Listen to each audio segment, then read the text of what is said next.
Saying hello today on a rainy July 5th, 2013 from beautiful Port Perry, Ontario.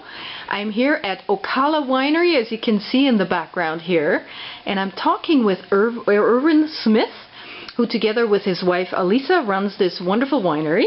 Hi Irwin, nice to meet you. Hello there, how are you doing? Great, thank you. We're in your store right now because unfortunately it's raining outside. But please tell me about your business. How did it all start? What do you guys do? Sure, thanks for coming to visit us. This is a family business. Our farm is right now a 50-acre farm. It has been as high as 200 acres when we had cattle here. My grandfather bought this farm in 1915. There was orchard here at that time. Wow. And we've just sort of continued the tradition of growing fruit. And over the years, things have changed. As I say, our cattle are gone. We have a 50-acre farm now.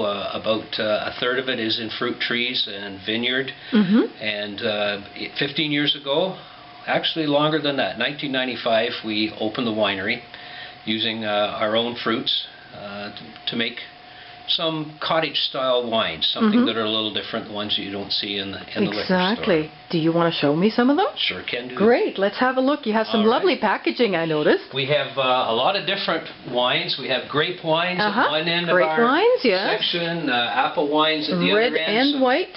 Dessert and specialty wines. Let's see, raspberry. There's look at that beautiful a sweet bottle. Raspberry wine, which is used as a dessert wine. What is this here? Pear? A pear wine.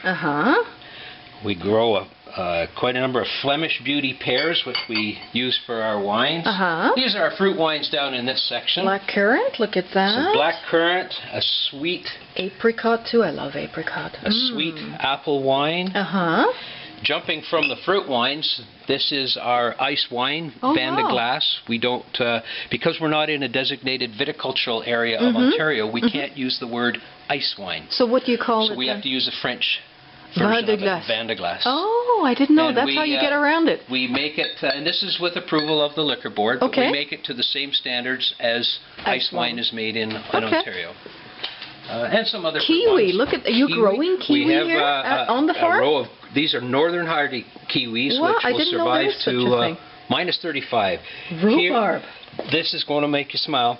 This is one of our biggest sellers. Rhubarb wine. Look at that. It's Never heard of it. It's an old style wine. When we first opened, we had people come in that would talk about wines that their grandparents made, and rhubarb was one of them. Isn't that interesting? So we put a call out to the neighbors and said we need rhbarb, and we traded wine for rhubarb, and it was coming in by the truckloads. Really? And anyway, we joke about it. My wife sells this in futures. She'll have the tank half sold before we even get the wine made. You're kidding. Rhubarb wine. Crazy. Never heard of it. And then a selection of different apple wines. Pear and apple. With our apple wines, we make one that's a blend, but we also make some that are varietals. So one is made with John of Gold, another with Honeycrisp, another with Macintosh, and then people that are familiar with a certain apple or it happens to be a favorite, that's what they'll go to. Isn't that very interesting? You don't sell the fruit itself, you sell the wines.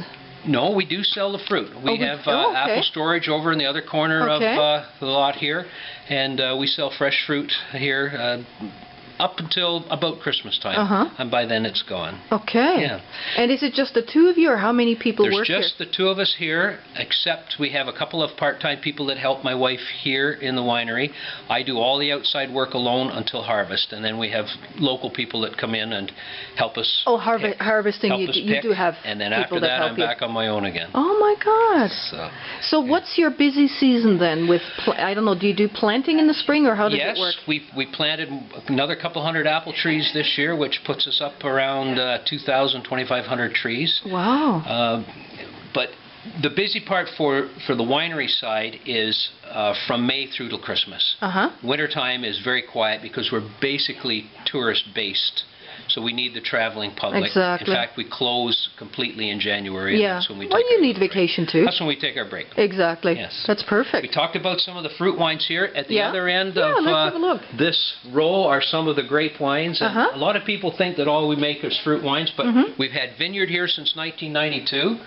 And we make... What is this here? A rosé. Rosé, yes.